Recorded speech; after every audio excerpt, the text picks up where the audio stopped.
नमस्कार। Eklavya IAS academy Dehradun में सभी लोगों का स्वागत है।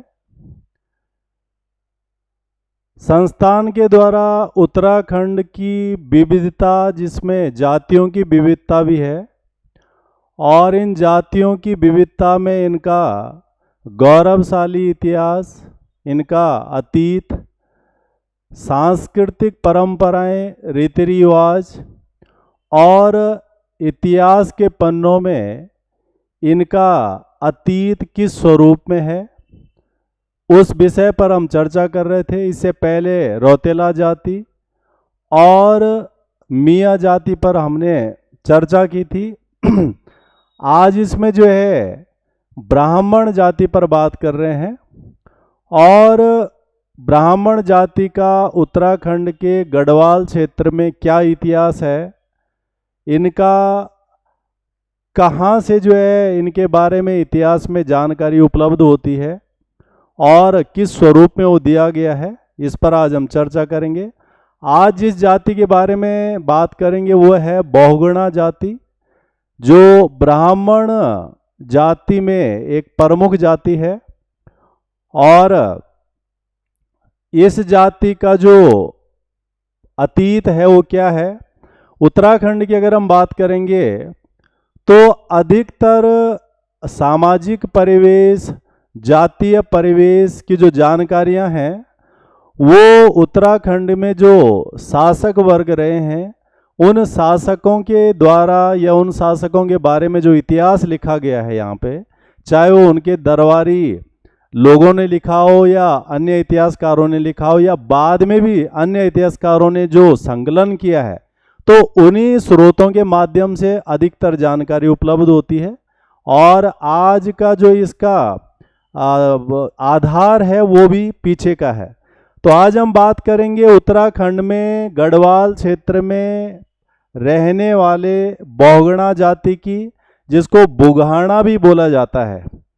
अगर हम इतिहास के पन्नों को छानकर देखें कि इतिहास में इस जाति के बारे में क्या जानकारियां हैं, तो सबसे पहले हम ये बात करते हैं कि गढ़वाल क्षेत्र में जो ब्राह्मण जातियों के बारे में जानकारी है वो ये कहा गया है कि यहाँ पर करीब 100 से अधिक जातियां हैं ब्राह्मणों की। और इन 100 से अधिक ब्राह्मण जातियों को इतिहासकारों ने कुछ श्रेणियों में बांटा है। इनकी विशेषताओं के आधार पर, इनके परंपराओं के आधार पर, रीति रिवाजों के आधार पर, या फिर समाज में इनके पास जो उपलब्धता है उसके आधार पर। तो कुछ इतिहासकारों ने इन्हें 3 श्रेणियों में बांटा। गंगाड़ी के ब्राह्मण, सरोला के ब्राह्मण, और तीसरा है निरोला। निरोला अर्थात जो नाना गोत्री या खस ब्राह्मण माने जाते हैं। तो इतिहासकारों ने इन्हें 3 श्रेणियों में विभाजित किया। और ये जो बहुगुणा जाति है ये गंगाड़ी ब्राह्मण श्रेणी के अंतर्गत ही आती है। तो अगर हम बहुगुणा जाति की बात करेंगे तो ये भारतीय गढ़वाली ब्राह्मण वंश से संबंधित है। इनके बारे में जानकारी जो है, जब अंग्रेजों का शासन चल रहा था उत्तराखंड में, और विशेष रूप से गढ़वाल में अंग्रेजों का शासन जो 1815 से लेकर के 1804 से लेकर 1815 के आसपास में रहा है। उसके बाद गढ़वाल का कुछ हिस्सा अंग्रेजों पे चला गया था, जैसे पौड़ी वाला हिस्सा है, पौड़ी गढ़वाल वाला, देहरादून वाला हिस्सा है, और बाकी हिस्सा जो है जैसे टेहरी है, उत्तरकाशी है, चमोली है, रुद्रप्रयाग है, ये पंवार वंश के शासकों के पास रहा। तो अंग्रेजों के द्वारा भी इन विषयों पर जो है कार्य किया गया है, शोध किया गया है, संकलन किया गया है। तो अंग्रेजों के इतिहास में जो जानकारी मिलती है ब्रिटिश भारत के दौरान की, उसमें जो है कुछ उपनाम मिलते हैं बहुगुणा जाति से संबंधित। जैसे इनके लिए भूगुण या फिर बहुगुणों या फिर भूगुणा, ये कुछ उपनामों का उल्लेख यहाँ पर आता है। और ऐतिहासिक स्रोतों पे जाएंगे तो क्या जानकारी है, तो उत्तराखंड के जो ब्राह्मणों की जानकारी है उसे राहुल सांस्कृत्यायन के द्वारा भी दिया गया है। ऐसा घुमक्कड़ लेखक, इतिहासकार, जिसने घूम घूम करके पूरे क्षेत्रों का भ्रमण किया और फिर वहाँ के बारे में काफ़ी सारी जानकारी दी। तो राहुल सांस्कृत्यायन एक प्रमुख लेखक इतिहासकार हैं। उनके द्वारा ब्राह्मण जाति जो गढ़वाल क्षेत्र की है उसके बारे में क्या कहा गया है, इन्होंने इसे 3 श्रेणियों की जगह 4 श्रेणियों में बांटा।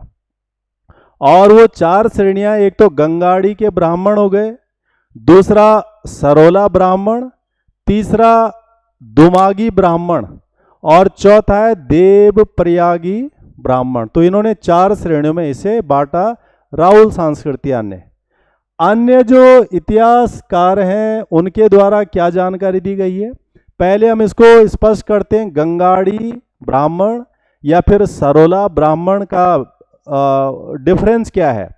तो सरोला ब्राह्मण के बारे में क्या कहा गया है कि चांदपुर गढ़ी यानी गढ़वाल क्षेत्र में जो है या उत्तराखंड में जो है गढ़ों का उल्लेख मिलता है। 52 गढ़ों की जानकारी है जहाँ पर राजपूत या परमार या पंवारों का जो है शासन था और बाद में वही जो है गढ़वाल वंश कहलाया। तो चांदपुर गढ़ी के राजा ने इन्हें रसोई के लिए नियुक्त किया था कि ये कहा जाता है सरोला ब्राह्मणों के बारे में। और उसी के बाद सरोला ब्राह्मणों को सभी लोगों के लिए भोजन पकाने का जो एक परंपरा शायद शुरू हुई होगी।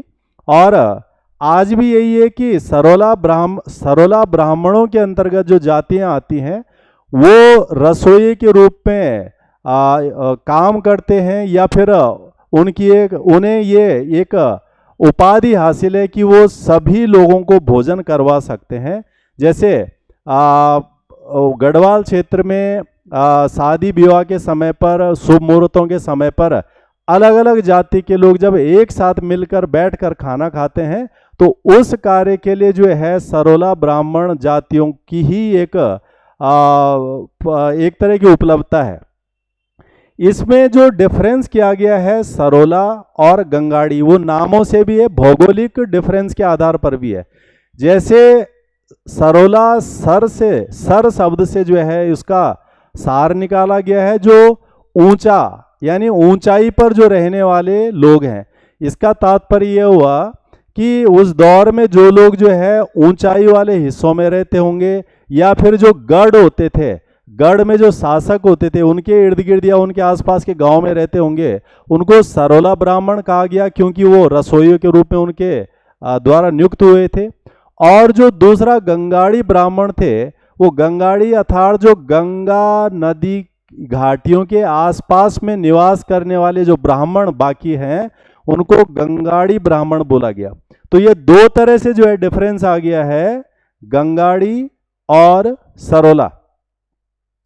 हम जो है बहुगुणा जाति को देख रहे हैं कि बहुगुणा जाति किसके अंतर्गत है और उससे, तो बहुगुणा जाति गंगाड़ी ब्राह्मणों की श्रेणी में आती है।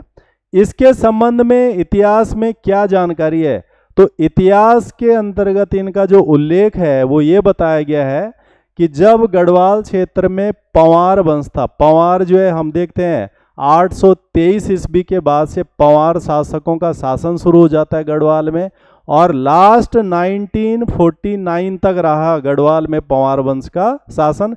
बीच में गोरखाओं का शासन थोड़ा समय के लिए आया था। तो कहा जाता है कि इनका संबंध लगभग इनके आसपास से है। और ये लोग जब पंवार वंश का शासन था तो उस दौर में जो है पौड़ी गढ़वाल के श्रीनगर क्षेत्र के पास में स्थित बुघाणी नामक गांव में ये लोग निवास करते थे। तो कुछ इतिहासकार कहते हैं कि इसीलिए इनको बहुगुणा कहा जाता है। तो बुघाणी गांव में निवास करने के कारण इनको बहुगुणा कहलाया। इतिहास में कुछ और भी जानकारियां इस विषय पर कि इन्हें क्यों बहुगुणा कहा जाता है वो भी हम बात करेंगे। इस जाति को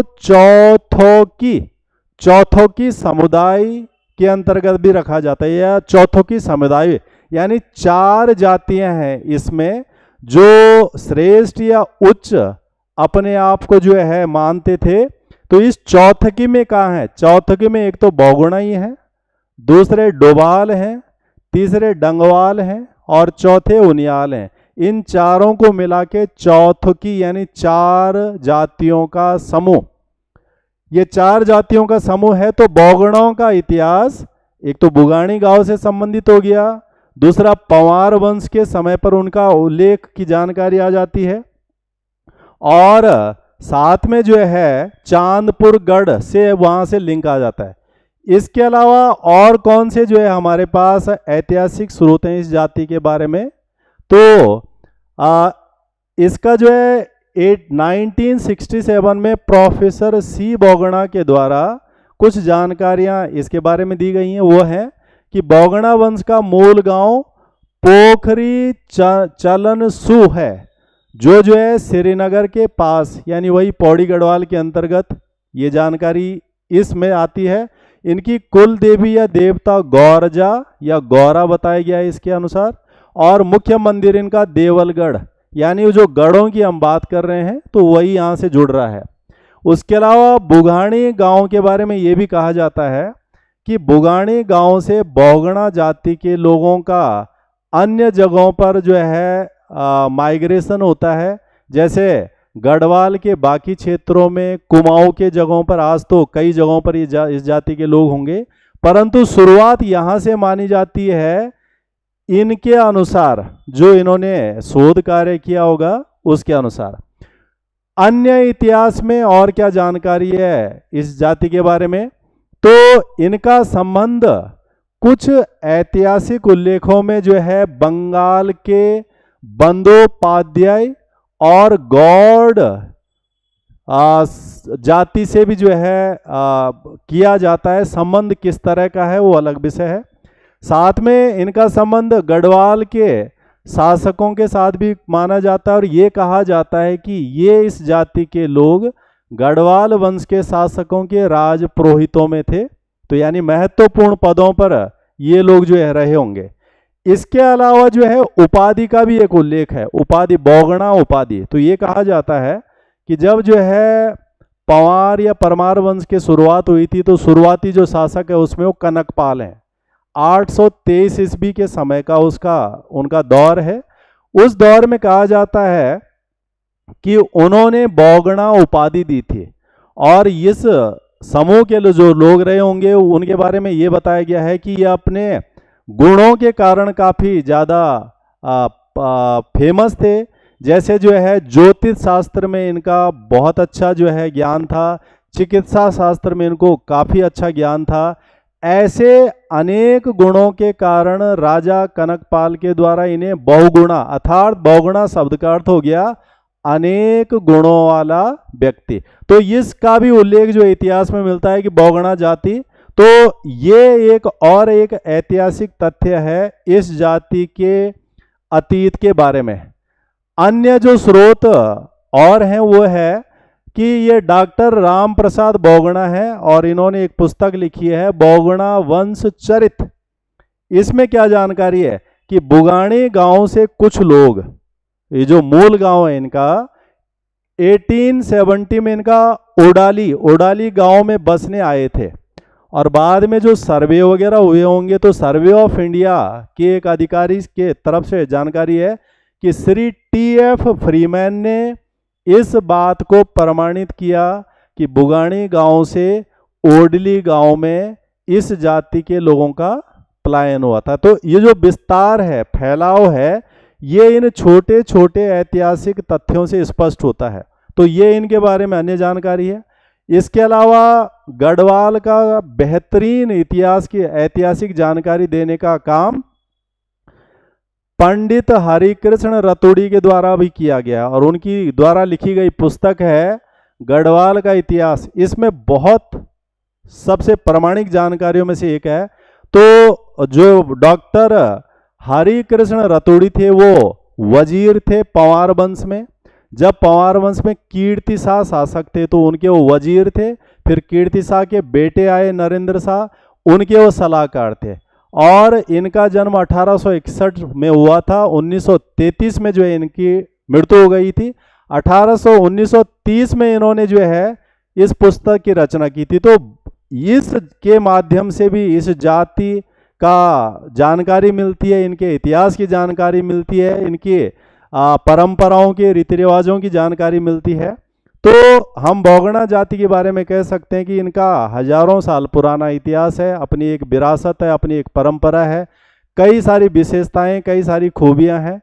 और जो हम अंतर शुरू में कर रहे थे कि गंगाड़ी ब्राह्मण, सरोल ब्राह्मण, और तीसरा जो इन दोनों में नहीं आते हैं वो निरोला ब्राह्मण की कैटेगरी में जाते हैं। तो अगर हम देखेंगे सरोला ब्राह्मण में किन किन जातियों के बारे में बताया गया है, तो ये नौटियाल है, गैरोला है, चमोली, डिमरी, थपलियाल, सेमवाल, लखेड़ा, कोठियाल, रतोड़ी और कंडवाल, और इसके अलावा और भी कई सारी जातियों के बारे में है। ये हमने कुछ का नाम लिखा है। तो ये सरोला ब्राह्मणों की श्रेणी में है। जबकि गंगाड़ी ब्राह्मणों में जो हमने चार अभी बताया है, बौगणा हो गया, डोभाल हो गया, उनियाल हो गया, उसके अलावा जो है डंगवाल, घेड़ियाल, जुयाल, सकलानी, जोशी, तिवाड़ी, ममगाई, कुकरेती, दसमाना, डबराल और भी कई सारी हैं। तो इन तमाम ऐतिहासिक पहलुओं से हम ये निष्कर्ष निकाल सकते हैं कि इस जाति की अपनी एक विविधता, विरासत, परंपरा, चीज़ें सारा है, और हजारों साल पहले से इसका उल्लेख जो है यहाँ पर हमें मिलता है। इन तमाम बातों से हमें अपने अतीत को जानने का, अपनी परंपराओं, अपनी विशेषताओं को जानने का, उत्पत्ति के स्वरूप को जानने की जानकारी मिलती है। और अतीत को जानकर हम भविष्य की तरफ भी बेहतर ढंग से अपने को प्रस्तुत कर सकते हैं। और उत्तराखंड में इस चीज़ की आवश्यकता भी है कि जो उत्तराखंड का प्राचीन इतिहास है, वैभवशाली इतिहास है, अपनी समृद्ध परंपराएं हैं, रीति रिवाज है, आज भी उत्तराखंड अन्य राज्यों की तुलना में सबसे खूबसूरत, बेहतर, सौम्य, सभ्य राज्यों की श्रेणी में आता है। और यही कारण है कि हर लोग आज उत्तराखंड में जो है बसना चाहते हैं, इन विशेषताओं के कारण जो यहाँ के लोगों के अंदर हैं, जो उनके खून में है, जो उनके रीति रिवाजों के कारण है। तो ऐसी समृद्ध परंपराओं को जानना जो है नई पीढ़ी को आवश्यक है, और अतीत को साथ में लेकर के हम भविष्य की तरफ जा सकते हैं। तो ये था गढ़वाल क्षेत्र की 100 से ज़्यादा ब्राह्मण जातियों में से उनका विभाजन, और उनमें से बौगणा जाति के बारे में जानकारी। तो आज इतना रखते हैं। नमस्कार।